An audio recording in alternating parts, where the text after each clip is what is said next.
தலைவர் அவர்களுக்கு தெரியப்படுத்துறதுனாக்கா 2000 ஆண்டு காலத்துக்கு முன்னாடி பைபிள் வேதம் உருவானதுன்னு சொல்றாங்க. பைபிள்ல இருந்து தான் குரான் வந்ததுன்னு நான் தெரியும், ஓரளவுக்கு கேள்விப்பட்டிருக்கேன். பட் அது உண்மையான விஷயம். அப்படி இருக்கும்போது இந்த அல்லாஹ்வை நீங்க பிதான்னு சொல்றது ஒரு விஷயம் உண்டு, அல்லான்னு சொல்றதும் உண்டு. அல்லான்னு சொல்றது பிதான்னு சொல்றதும் ஒரு குறிப்பிட்ட வழி உண்டு. தேவன் என்று கர்த்தர் நாங்க கிறிஸ்துவுக்குள்ள சொல்றதும் உண்டு. பட் இப்படி குறிப்பிட்டு பார்த்தோம்னா நாங்க தேவன் தான் வணங்குறோம்ன்றத நாங்க சொல்றோம், நீங்க பிதான் தான் சொல்றோம். இதுக்குள்ள என்ன வித்தியாசம் இருக்கு? ஒண்ணுமே வித்தியாசம் இல்லையா? ரெண்டும் ஒரே தானே. மதம் தானே வேற, கிறிஸ்துவ மதம் முஸ்லிம் மதம் தானே வித்தியாசம் வேற. இதுக்கு ஏதாவது வேற விதம் இருக்குதா? சொல்லுங்க தம்பி. ரொம்ப அழகான கேள்வி கேட்டிருக்கிறாங்க. அதாவது கிறிஸ்தவத்துல ஓரிரை கொள்கை அல்லாஹ் இருக்குது இல்லையா? இந்த அல்லாஹ் சில இடங்கள்ல கர்த்தர்னு சொல்லுவாங்க, அதாவது ஒரு கடவுளை கர்த்தர்னு சொல்லுவாங்க. சில இடங்கள்ல தேவன்னு சொல்லுவாங்க, சில இடங்கள்ல பிதான்னு சொல்லுவாங்க. அப்ப பேர் தான் பிதா தேவன் இருக்கிறத விட தேவனை நாங்கள் வணங்கும் பொழுது அல்லாஹ் வணங்குறது மாதிரி தானே. ஒரு அல்லாஹ் தானே தேவன், ஒரு கடவுளை தானே நாங்க வணங்குறோம். பேர் தானே வித்தியாசமா இருக்கு. இஸ்லாத்துல அல்லாஹ்ங்கறீங்க, கிறிஸ்தவத்துல கர்த்தரே ஏகனாகிய ஒரே கர்த்தரே அப்படி சொல்லப்படுது. இல்ல பெரிய மதம் தான் வித்தியாசப்படுதே தவிர தெய்வம் வித்தியாசப்படலை ஏங்கிறாரு. கரெக்ட், 100% கரெக்ட் தான். ஏன்னா கர்த்தர்னு சொல்லுவது, கர்த்தர்னா சிருஷ்டிப்பவர், சிருஷ்டி கர்த்தா, அகில உலகத்தையும் படைத்தவர் அதுக்கு அர்த்தம். அது கர்த்தர்ங்கிறது அல்லாஹுக்கு ஈக்குவலான ஒரு வார்த்தை தான். அல்லாஹ்வைத்தான் கர்த்தர்னு அவங்க சொல்றாங்க, அதுல எந்த ஒரு மாற்றமும் கிடையாது. வித்தியாசம் எங்க வருதுன்னா, கர்த்தர்னு சொல்லிக்கொண்டு கர்த்தருடைய இலக்கணத்தை அவங்க மாத்திட்டாங்க. கர்த்தர்னு சொல்றாங்க, வாஸ்தவம் தான். கர்த்தருடைய இலக்கணம் என்ன? அவருக்கு புள்ள இருக்கக்கூடாது, அதான் கர்த்தருடைய இலக்கணம். இயேசுங்கிற வரை அவங்க என்ன செய்யறாங்க? கடவுளுடைய மகங்கிறாங்க, கடவுள்னு சொல்லிக்கிறாங்க. ஒரு பக்கத்துல ஒரு மனித பெண் வழியாக பிறந்த ஒருத்தரை, மனித சந்ததியில் ஆதாமுடைய பாரம்பரியத்தில் வந்த ஒருத்தரை என்ன செய்யறாங்க? இவர் கடவுளுடைய குமாரன், கடவுளே தான். கடவுள் குமாரன், நம்ம கடவுள் தானே. கடவுளுடைய குமாரன் நீங்க ஏத்துக்கிட்டீங்கன்னா கடவுள் தானங்க. ஒரு ஆட்டினுடைய குட்டி ஆடு தானே, மாடா இருக்க முடியாதுல்ல. மனுஷன் போடுற குட்டி மனுஷன் தானே, கடவுள் போட்ட குட்டி கடவுள் தானே. அவங்க என்ன செய்யறாங்க? அவர் பிதா கருத்தர் இருக்காரு. இயேசு யாருன்னு கேட்டா அவருடைய புள்ள. அவருடைய புள்ளன்னா அவங்க அம்மா யாரு? மரியம், மேரி. அது மேரிக்கு அந்த கர்த்தர் கணவன் மாதிரி. கர்த்தர் இருக்காரு, கர்த்தர் மேரிக்கு கணவன் மாதிரியா இருந்து அவங்க வழியாக பிறந்தவர் தான் இயேசுன்னு சொன்னால், இப்ப கடவுளுக்கு மனைவி தேவை என்பது அங்க வந்துருச்சு. கடவுளுக்கு மகன் உண்டுங்கிறது வந்துருச்சு. இஸ்லாம் என்ன சொல்லுதுன்னா அதைத்தான் சொல்லுது, ஒரு அல்லாஹ் தான் சொல்லுது. இஸ்லாம் என்ன சொல்லுது? கர்த்தருக்கு மகன் கிடையாது. முகமது நபி மகன் கிடையாது. முகமது நபியை நாங்க மதிக்கிறோம்னா கர்த்தருடைய மகன் கிடையாது. அவர் முகமது நபியுடைய அம்மா கர்த்தருடைய மனைவி கிடையாது. முகமது நபியுடைய அம்மா தனியா, அப்பா தனியா இருக்கிறாங்க. அவங்க ரெண்டு பேருக்கும் பிறந்தவர் தான் முகமது நபி. அவர் மனிதர் தான், கடவுள் தன்மை கிடையாதுன்னு சொல்றோம். இப்ப என்ன அங்க வருது? கிறிஸ்தவத்துக்கு இஸ்லாத்துக்கு என்ன டிஃபரன்ஸ் வருதுன்னா, கடவுளுக்கு மகன் இருப்பதாக சொல்வதன் மூலமாக கடவுள் பலவீனமாகிறார். பலவீனத்தோடு நிக்கல, கடவுளை வணங்குற மாதிரியே மகனையும் வணங்குறாங்க. கடவுளை வணங்குனா கடவுள் மகனை வணங்கலாம்ல. அப்ப இயேசுவை கர்த்தரை வணங்குற அதே மக்கள் இயேசு வணங்குறாங்களா? இல்லையா? வணங்குறாங்க. மேரிய வணங்குறாங்க. 3 கடவுள் கொள்கையை உண்டாக்கிட்டாங்க. அதுல பல பகுதிகள் இருக்காங்க, பல இனமாக பிரிஞ்சிருக்கிறாங்க. இப்ப அது மாதிரி ஒரு சாரார் கடவுள் ஒருத்தர் மட்டும் தான் வணங்கணும்னு சொல்லுவாங்க. சொன்னாங்கன்னா இவர் இயேசுவ கடவுளுடைய குமாரன் இல்லைன்னு சொல்லுவாங்களா? அது சொல்றது இல்ல. கிறிஸ்தவர்கள் யாரும் சொல்றது இல்ல. கடவுளுக்கு கடவுளா படைச்சவனுக்கு மகன் வேணும்னு சொன்னாலும் அடிபட்டு போச்சுங்க. மகன் வேணும்னால நம்மள மாதிரி அவருக்கு பலவீனமா இருந்திருக்காரு. கடவுள் பலவீனப்பட்ட நிலையில் இருக்கிறதுனாலதான் அது ஆட்சேபனைக்குரியது தவிர அவங்க சொல்லக்கூடிய கர்த்தருங்கிற வார்த்தையில எல்லாம் ஆட்சேபனை கிடையாது. கர்த்தருங்கிற வார்த்தையை நம்மளும் முஸ்லீம்களோட பயன்படுத்திக்கலாம், அது ஒண்ணு தப்பு கிடையாது. ஆனா அதுக்கு மனைவி மகன்கிற வரும்போது அங்க பிரச்சனை ஆகுது. அதான் சந்தேகத்துக்குரியது. பல கடவுள்கள் வந்துடும் அப்படியே.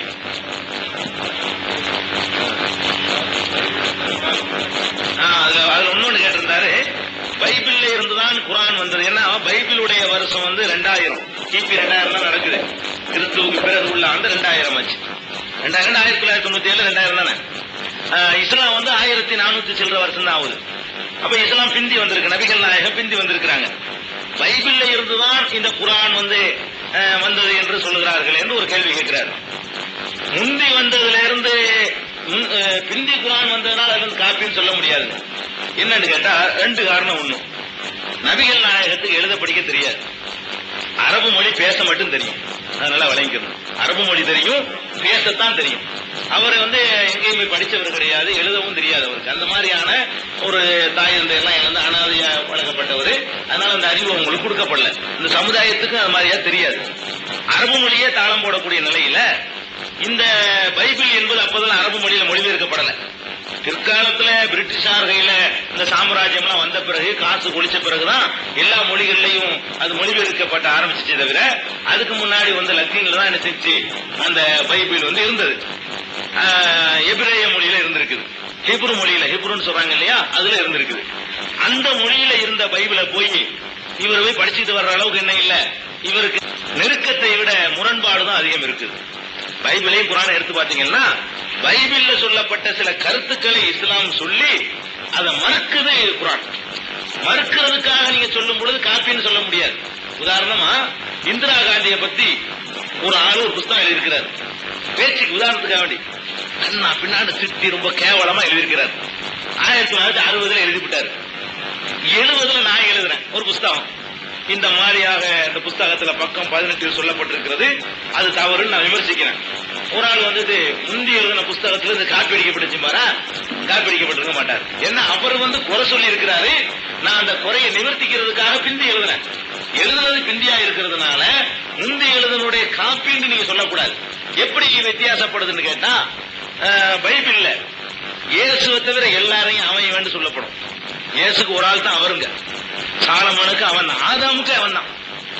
ஆதாம் இருக்கார முதல் மனிதர், அவரையும் பைபிள் இப்படித்தான் சொல்ல, அவன் இவன் தான் பைபிள் எழுதப்பட்டிருக்கும். ஒரு ஆள் கர்த்தருக்கு மட்டும்தான் இரு, இயேசுக்கு மட்டும்தான் இரு, பாக்கி எல்லாம் இன்னுதான். எவ்வளவு பெரிய மகானா அது ஆபிரகாமாவே இருந்தாலும் சரிதான், அவருடைய தாத்தாவுன்னு சொல்லப்படக்கூடிய டேவிட்டாகவே தாவீதாக இருந்தாலும் சரிதான், எல்லாம் அவன் தான்.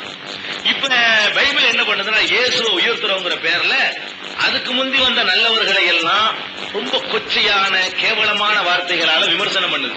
எப்படி விமர்சனம் பண்ணுது?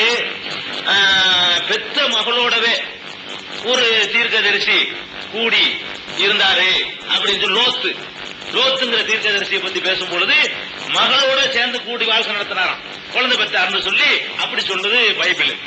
குர்ஆன் அதை மறுக்குது. ஏப்பா, இறைவனிடமிருந்து தீர்க்கதரிசியா வந்தவர் இப்படி எல்லாம் செய்திருப்பாரா? இப்படி நல்ல மனிதர்கள் இப்படி செய்ய முடியுமா? இயேசுவை உயர்த்தணும்னு சொல்லி ஏன் அவர்களை நீங்கள் கேவலப்படுத்துறீங்க என்று இஸ்லாம் கேட்குது. அதே மாதிரி சாலமோனை எடுத்துக்கிட்டீங்கன்னு சொன்னா, தாவீதை எடுத்துக்கிட்டீங்கன்னு சொன்னா, சாலமோன் தாவீதுடைய மகன். எப்படி மகன்? எப்படி மகன்னா, உரியாண்டு ஒரு ஆளு தளபதியா இருக்காரு தாவீதுட்ட. தாவீதுங்கிறவரு ராஜாங்க, அவரு தாவீது ராஜாவா இருக்காரு, அவர்கிட்ட உரியாங்கிறவர் ஒரு தளபதியா இருக்காரு. இந்த உரியாங்கிற ஆளை போருக்கு அனுப்பி இவரே ஆள்கிட்ட சொல்லி உரியாவை காலி பண்ணிருக்க, அவன் முன்னாடி நான் வச்சுக்க போறேன் அப்படின்னு சொல்லி தாவீது தீர்க்கதரிசி சொல்லி அனுப்புறாரு. உரியாங்கிறவரை காலி பண்ணிவிட்டு உரியாவுடைய பொண்டாட்டியோட இவர் கள்ளத்தனமா உறவு வச்சு அதுல பிறந்தவர் தான் சாலமோன்னு சொல்லி சொல்றாங்க. இருக்கா சாலமோன் இருக்குல்ல? இஸ்லாம் என்ன சொல்றதுன்னா, நல்ல மனிதர்கள், தாவீது மாதிரியான நல்ல மனிதர்கள் இப்படி செய்வாங்களா?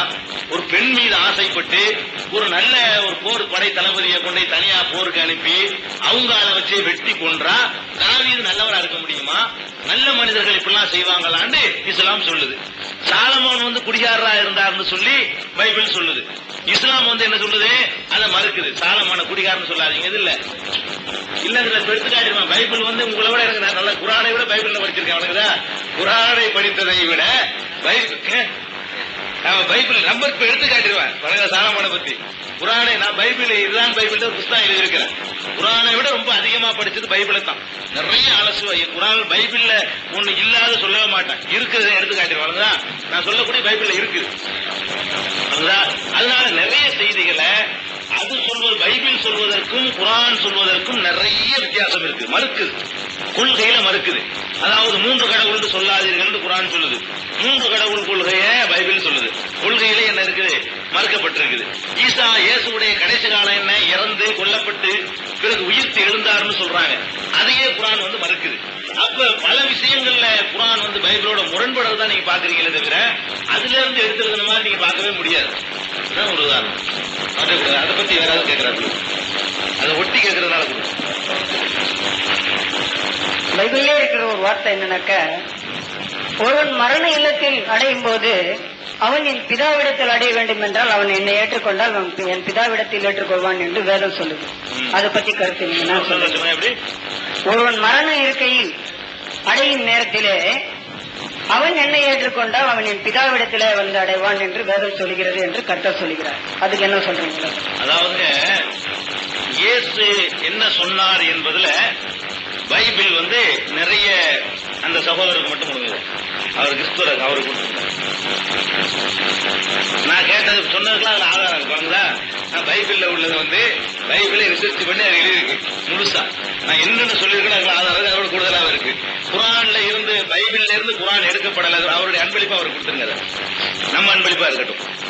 அதாவது இயேசு இருக்காருல்ல, அவர் என்ன சொன்னார் என்பதுல நிறைய முரண்பாடுகளை நீங்க பார்க்கலாம். ஒரு பெண்ணு வந்து இயேசுட்ட வர்றாங்க, வந்து என்னுடைய மகனை வந்து உங்களுடைய வலது பாரிசத்துல வைக்கிறதுக்கு நீங்க தான் உதவி செய்யணும் அப்படிங்கிறாங்க. முடியாது. யார் என் பிதாவின் சித்தப்படி நடக்கிறானோ அவனுக்கே அல்லாமல் எனக்கு ஒண்ணும் முடியாது அப்படின்னு சொல்லி சொல்றாரு. அப்ப அவர் வந்து அவரே என்ன சொல்லியிருக்காரு பல சந்தர்ப்பங்கள்னா, எனக்கு ஒண்ணும் முடியாது. அவர் சிலுவையில் அறையப்படும் போது என்ன பண்ணாருன்னு கேட்டா, தேவனே தேவனே ஏன் என்னை கைவிட்டீர் தான் சொன்னார். ஏழி ஏழி லாமா சபக்தான்னு அவர் சொல்லியிருக்காரு. தேவனே என்னை எதுக்கு நீ கைவிட்டுட்டீங்கன்னு கேட்கிறார். அவர் என்னால காப்பாற்ற முடியும்னு சொல்லவே இல்லை. தேவனே நீ தான் என்னை ஏன் கைவிட்டுட்ட, என்னை சிலுவையில் அறைகிறாங்கன்னு சொன்னார்னு சொல்லி பைபிள் ஒப்புக்கொள்ளுது.